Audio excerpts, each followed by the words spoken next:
Hey friends, and welcome back to another pottery template tutorial. I am very excited about this one. This is the coaster set, and I wanted to release this one in December because not only will a lot of you guys be hosting parties this month, but also this makes a really wonderful gift for the holidays. So let's dive right in. First things first, you want to cut out your templates, and then you'll need to use some tape to paste together the two sides of CO1. All right, we're going to start by rolling out a 1/2 centimeter slab, and with this slab, you'll want to cut out CO1 and CO2 once.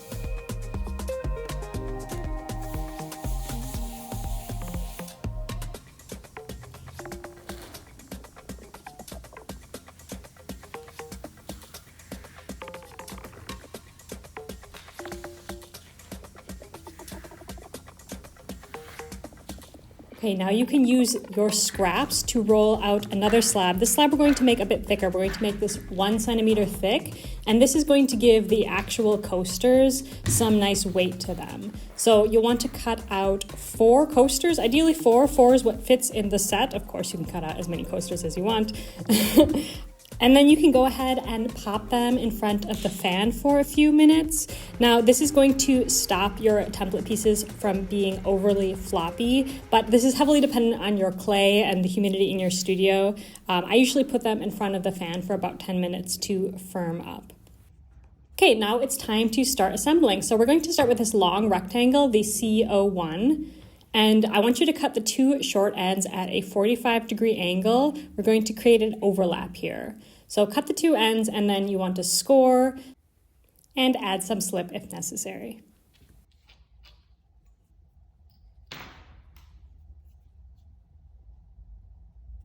Then go ahead and overlap those 2 45-degree angle pieces and blend.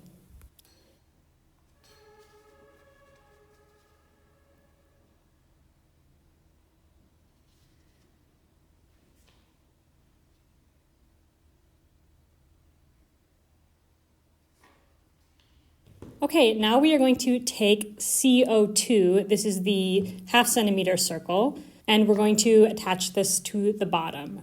So go ahead and put the CO1 piece on top and look down vertically through it to make sure it's nice and round. There's a little bit of wiggle room, but if this piece is overly wonky, you won't actually be able to fit the coasters inside. So it's pretty important that you have a look and make sure it's as round as you possibly can make it. You can use the coaster pieces as an example to kind of make it as round as possible, as you see Bianca doing here.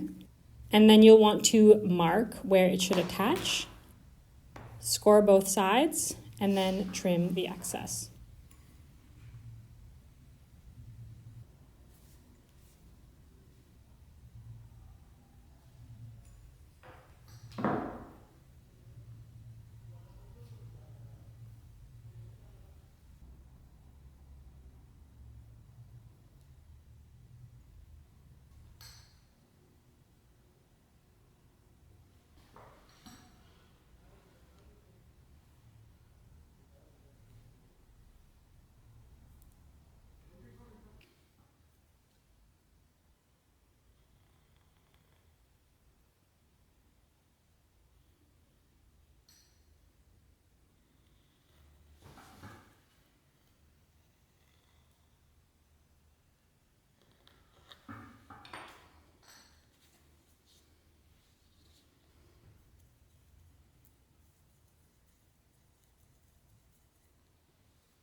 Once it's cut to size, you can blend the bottom up into the walls. I find this is the easiest way to make that seam disappear. So turn it upside down like Bianca's doing right here and just blend down into the walls.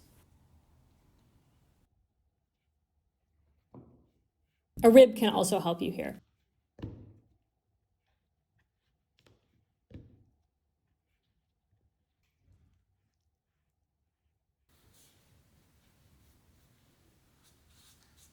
Okay, now we are going to use the coaster cutout guide to make a cutout into this holder part.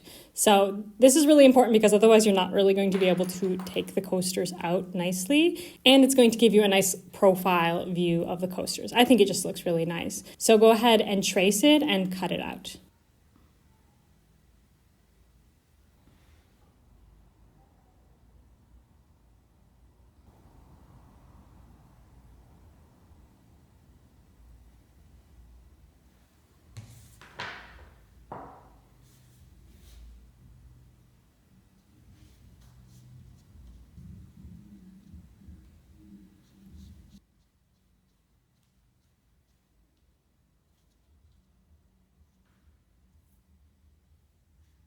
Once this is looking good, you can set it aside. So we're going to move on to the coasters themselves. So this part is really easy. You just want to soften the edge like Bianca's doing right here with her sponge, and like tidy it up as much as you like. So when you're doing this, please be careful not to manipulate the coasters too much.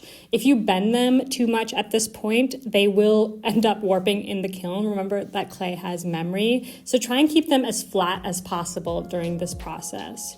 And once you're done with that, you can just set them aside.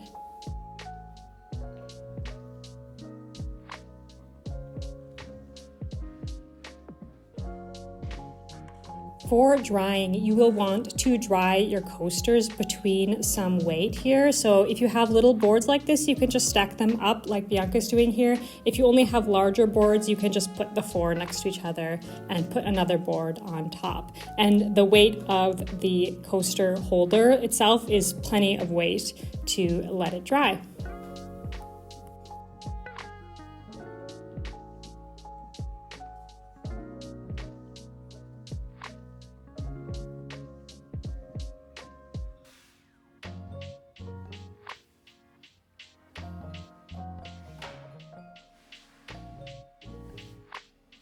Once it's dry, you can go ahead and put it through the bisque fire. We're using our classic white glaze here.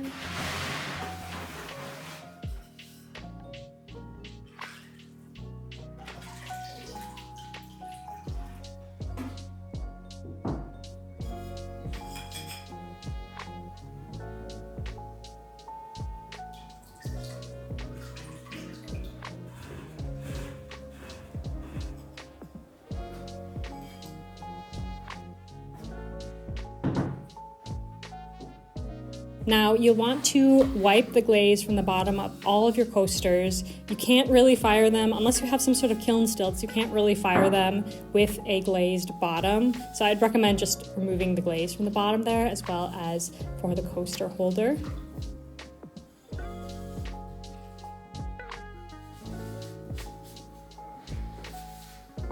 And then back into the kiln.